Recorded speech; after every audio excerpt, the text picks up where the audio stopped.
You're listening to the Cyberwire Network, powered by N2K. Does it ever feel like you're a marketing professional just speaking into the void?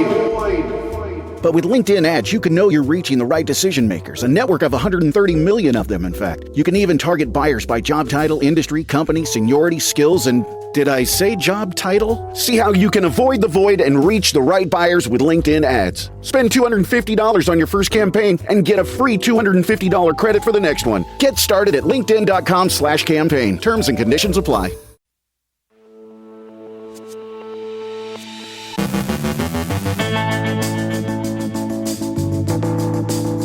CISA warns of actively exploited Langflow vulnerability. CISA flags critical PTC wind chill vulnerability. Phishing activity surges amid war in Iran. Google moves up their post-quantum timeline. Alleged Redline info stealer developer faces 30 years in a U.S. prison. Verify hacktivists launch disruptive ransomware campaign in Russia. FCC moves to crack down on robocallers and foreign call centers. Anti-piracy group takes down anime play streaming platform. I talk with Dave Bittner as we look back on the biggest breaches in the last 10 years. And what happens when hackers call the game?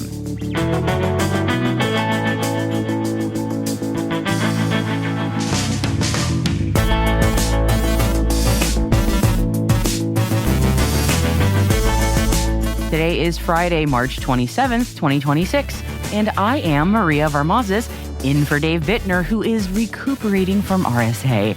And this is your Cyberwire Intel Briefing.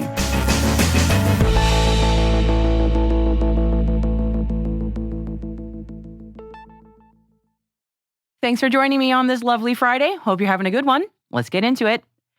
According to a report from Bleeping Computer, the U.S. Cybersecurity and Infrastructure Security Agency, better known as CISA, warns of active exploitation of a critical flaw affecting the Langflow framework for building AI agents. The vulnerability is a code injection flaw that can lead to remote code execution. Researchers at SysDig observed exploitation of the flaw about 20 hours after its disclosure on March 17th.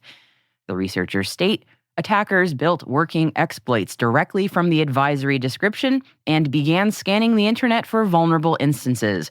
Exfiltrated information included keys and credentials, which provided access to connected databases and potential software supply chain compromise.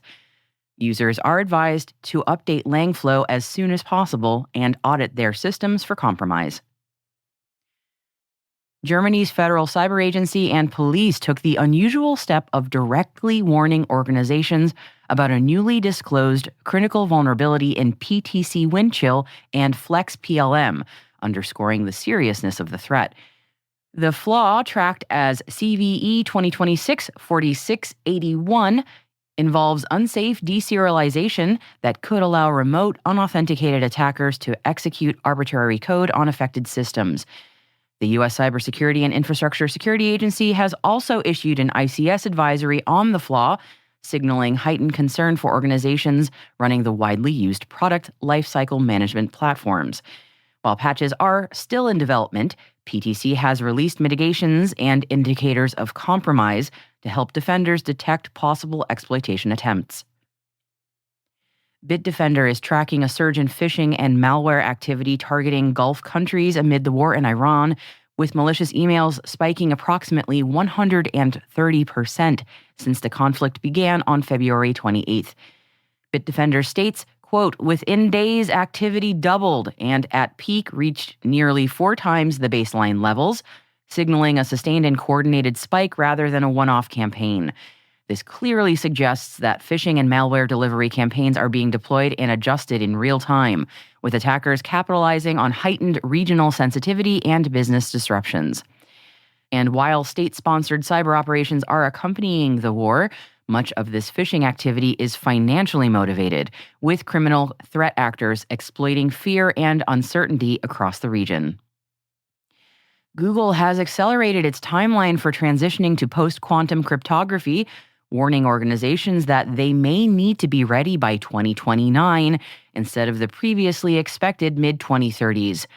The shift reflects growing concern that advances in quantum computing, and improvements in error correction and algorithms could allow future machines to break today's encryption much sooner than anticipated. The company is prioritizing protections for authentication systems and digital signatures and is already working to deploy quantum-resistant cryptography across products like Chrome, Android, and its cloud platforms.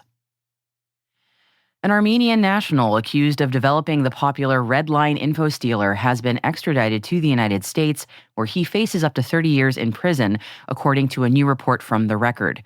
The defendant, Hambardza Minasyan, allegedly worked with co-conspirators to maintain Redline's infrastructure, including C2 servers and administrative panels, and collected payments from the malware's affiliates.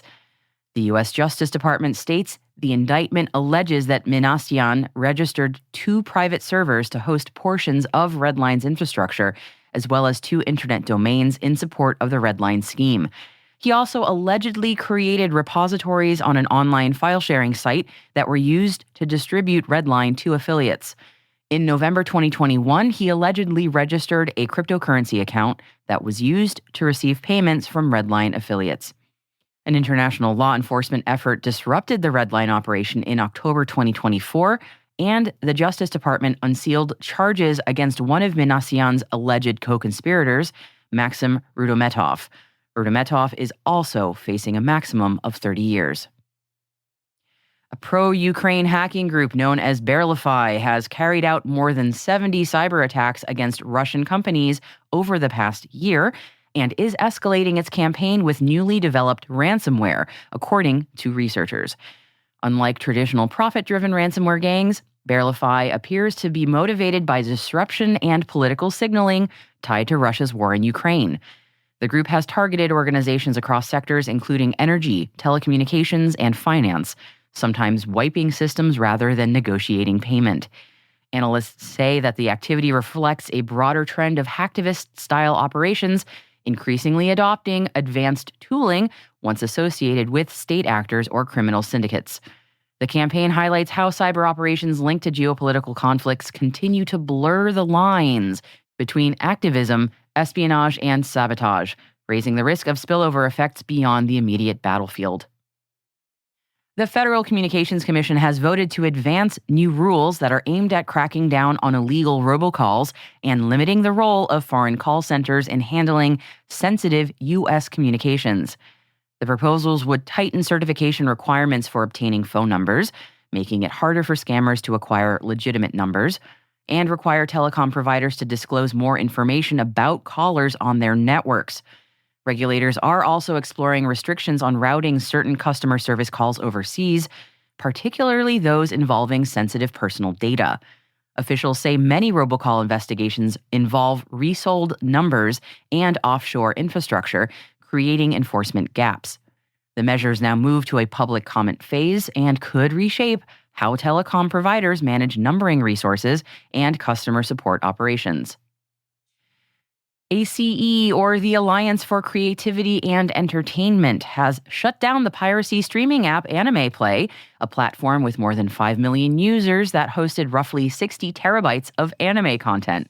The coalition sees the app's infrastructure, including 15 domains, backend servers, databases, advertising tools, and 29 GitHub repos containing its source code, effectively preventing operators from relaunching the service. Most users were reportedly based in Indonesia. ACE, backed by major studios including Disney, Netflix, and Warner Brothers, said the takedown is part of its broader campaign to dismantle large-scale piracy networks worldwide. The action highlights how coordinated industry-led enforcement operations are increasingly targeting not just websites, but the full technical ecosystems that are supporting illicit streaming platforms. And as we close out the RSAC 2026 week, we thank our ever-faithful intern Kevin and treat you to his sign-off. Well, that's a wrap. For one last time this year, I'm Kevin the Intern, N2K's official unpaid CyberWire intern and literal man on the street, signing off. I hope everyone had a great conference and a safe trip home.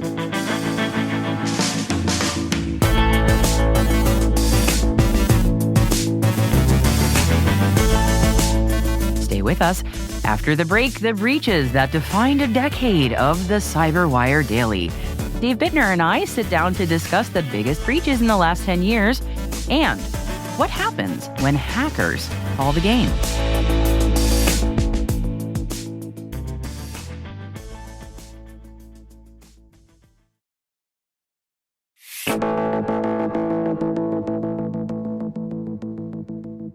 The CyberWire Daily is turning 10 this year. We are celebrating all year long. And today we're looking back at the breaches that didn't just make headlines, they changed the conversation. And I, alongside Dave Bittner, walk through the cyber incidents that still stick with us. Here's our conversation. Right now it's 2026 when we're recording this, but honestly, 2014 feels like a good place to start, even though it's, okay, math, 12 years ago. With the Sony hack. I think it was a milestone. I think it was. I think the Sony hack was one that gained national attention. It had a lot of geopolitical influence. There were elements of intelligence gathering. Sony, of course, hard to get a bigger, well-recognized brand for a multinational organization. They make my TV. It's a brand that many of us have great affection for, dating back to our first Walkman. Oh my gosh, yes. Yeah. So I think it grabbed a lot of people's attention that a big major brand could get hit this way and sort of, I think, set the global stage for these large-scale breaches. Yeah, and there was that intrigue with the movie, wasn't there? Mm-hmm. So there was this kind of made for the headlines story that I think it added this layer. Yeah, the South Park guys were involved with it, and I mean it had a little bit of everything. And when it comes to intrigue, something for everyone. So it really was kind of a starting point. And then I guess the one that really was on my radar when I switched careers and started being a cybersecurity professional was the OPM breach. Oh, yeah. And that had just happened when I joined the CyberWire. Oh, baptism by fire.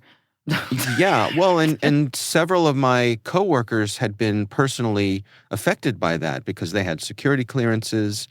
And so the OPM breach, which was 2015, I believe. And that's the Office of Personnel Management for the U.S. federal government. That's right. Yeah. And so this was a major breach of all kinds of information that they were in charge of keeping safe, including things about people's security clearances. So some of our nation's greatest secrets were revealed. It turns out our adversaries, we think was China, was in there for a long time. So they got all of this information that was extremely valuable and extremely sensitive. And it turns out it was because they had outdated equipment and outdated security protocols. And, it wasn't, how do I say this? We contributed to that breach through retrospective negligence as much as the alleged Chinese did through their own retrospective negligence, right? I love that. Yeah. I feel like that's how all of us Gen Xers grew up, right, with retrospective negligence. Drinking from the hose. Yeah. Yeah. So as much as the Chinese certainly have great tradecraft, I think our government learned a lot from that breach as to what to do and not to do. So that one was another biggie back then. So after OPM, we can go through this chronologically if you'd like, if there's another breach that sort of bubbles up in the intervening years. I mean, what was it? I guess it was 2017. We had WannaCry and NotPetya, which really showed global disruption where shipping companies got affected and systems were actually shut down. And so, again, kind of an aha moment of what happens if somebody can either intentionally or accidentally hit the off switch on a global network or a global basis. How's that going to affect everybody? That got a lot of people's attention. Yeah, it sure did. And then also 2017, we had Equifax, Still dealing with the fallout from that one to this day. Right. Yeah. Right? Yeah. Yep. I'm sure all of us are still enjoying our 2 years of credit monitoring. And Yes, enjoying. Definitely enjoying. Yeah. right? And then, 2020, we had SolarWinds, which I think revealed risks of supply chain compromise and trusted software ecosystems. That was really the one that put a big red star on supply chains and third-party providers. Yeah. Yeah. And is that one of the ones where like the CISO was held responsible for what happened, or am I misremembering Yeah. that one? Yeah. Yeah. No, the CISO was in jeopardy of legal criminal charges.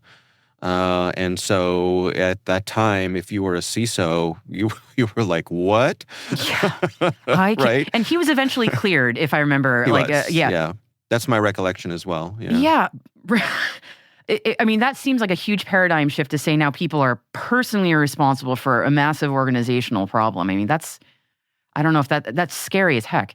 Right. And to be potentially responsible criminally especially when you put that against, I think we can agree that the trend in the U.S. is that when a company does something bad or irresponsible, generally they pay some sort of a fine. They admit no wrongdoing, and nothing really bad happens to the executives. Maybe every now and then someone might get fired or demoted, but rarely do we see anyone sent to jail. Yeah, cost of doing business, right? I mean, yeah. Mm-hmm. Right. And so that hazard was there, that peril was there for CISOs, I think caught a lot of people's attention, had them calling their congresspeople and saying, how do we reconcile this? How do we protect ourselves? What kind of insurance do we need? Yeah. So there were all those sort of add-on effects to SolarWinds that, again, made everybody sort of sit up in their seats and say, okay, this is the future. I'm curious about your thoughts on threat actors and the kinds of threat actors that you've been seeing the last 10 years. Are they predominantly one type of group, or are we seeing more differentiation, or are things sort of converging in terms of who tends to be behind a lot of these major breaches that you've covered? Yeah. I mean, I think it's two main groups, of course. You have the folks who are doing espionage on behalf of nation states, and that's a tale as old as time. But then you've got the financially motivated threat actors. Again, a tale as old as time, just with updated tools. And that can be everything from gift card fraud to major ransomware campaigns. Another thing we've seen over time is more blending of the threat actors, where you'll see perhaps state actors, state-sponsored actors, who are doing a little side work, who are out there getting some money, and the nation states are willing to look the other way, to allow them to supplement their incomes, their activities through theft or, selling illicit things, all that sort of thing. So I think the lines have gotten fuzzier, and so that's definitely one of the trends we've seen. When you reflect on the last 10 years, specifically about breaches and their trajectories and the kind of stories that you've seen, I mean, I'm curious about your feelings on where we're headed. Is there hope? I would say, when you go through the stages of grief and land at acceptance, I'm kind of there. I mean, we've heard it for all the time I've been at this. People have been saying it's not a matter of if, it's a matter of when. And I think at the outset, I was a little more resistant to that notion, but I think it's true. So I try to remind myself to maintain my empathy and my sympathy for the folks that this happens to. The last thing in the world, and I do not like that some people in our industry have a sense of smug superiority when it comes to these sorts of things. Yep. I have no time or patience for that because I don't think it's helpful. So look, I think people are out there fighting the good fight. They're doing it in good faith. And we all have to function within the world that we're in, and that world is constantly changing. You look at the shifts in just the political winds and the leaders and the nations and all those sorts of things. People often ask me when they hear we do a daily podcast, they're like, well, how do you come up with enough stuff to talk about every day? And I go, right? Not really a problem. The challenge is narrowing it down to the top 10 things to talk about every day, because this never stops. So on the one hand, there's that, and sometimes it can be a lot. It can get you down. You can feel like, I'll joke sometimes that, hi, I'm Dave Bittner, and here's today's bad news. But on the other hand, you see the people who are out there doing the good work, who are innovating, who are, as I said, in good faith, trying to make this world a little bit safer, trying to help each other, learn more, contribute to the community. And all of those things I find uplifting, and they do give me hope. And that's how I keep going every day, knowing that we're in this together. We're trying to fight the good fight, and we're making progress. So it's not as fast as I think any of us would hope that it is, but it's a fight worth fighting. So I'm glad to play a very small part in helping try to keep people up to date and informed when it comes to all this stuff. And that was me, Maria Varmazis, alongside my N2K colleague, Dave Bittner, walking us through some of the biggest cyber incidents of the last 10 years. And if you enjoyed our chat, and I certainly hope you did, and if you want to hear more of it, be sure to tune in on Sunday to your CyberWire Daily podcast feed to hear our full conversation.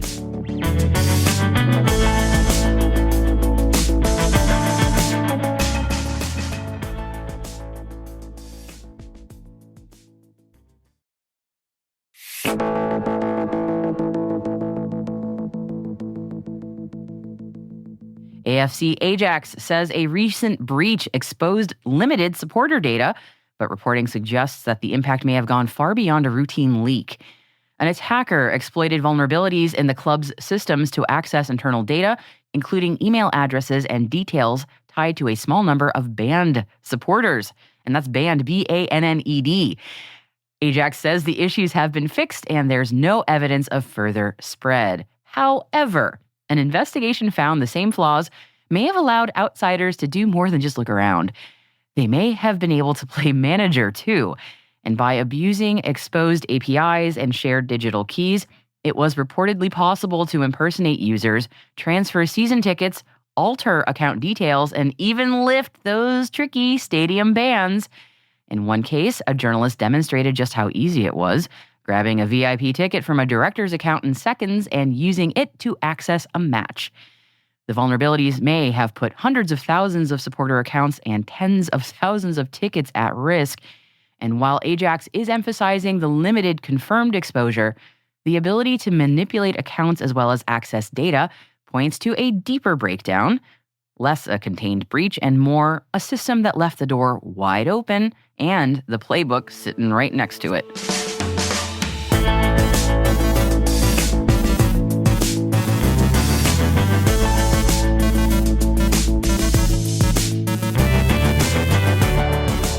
And that's the CyberWire.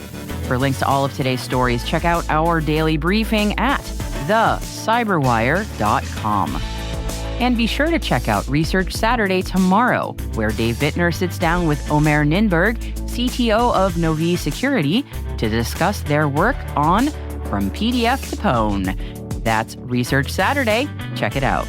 We'd love to know what you think of this podcast. Your feedback ensures we deliver the insights that keep you a step ahead in the rapidly changing world of cybersecurity. If you like our show, please share a rating and review in your podcast app. Please also fill out the survey in the show notes or send an email to cyberwire@n2k.com.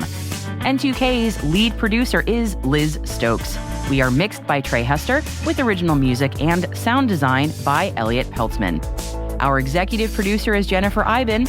Peter Kilpie is our publisher. Our host is Dave Bittner. And I am Maria Varmazis. Thanks for listening. Have a great weekend.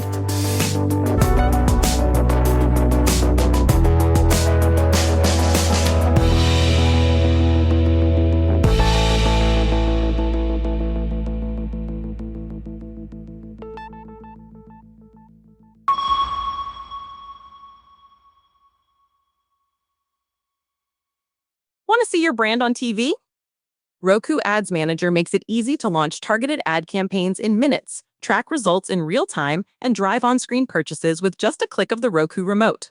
Get a $500 match on your first $500 spent with code ROKU500 at ads.roku.com. That's code ROKU500 at ads.roku.com. Terms apply.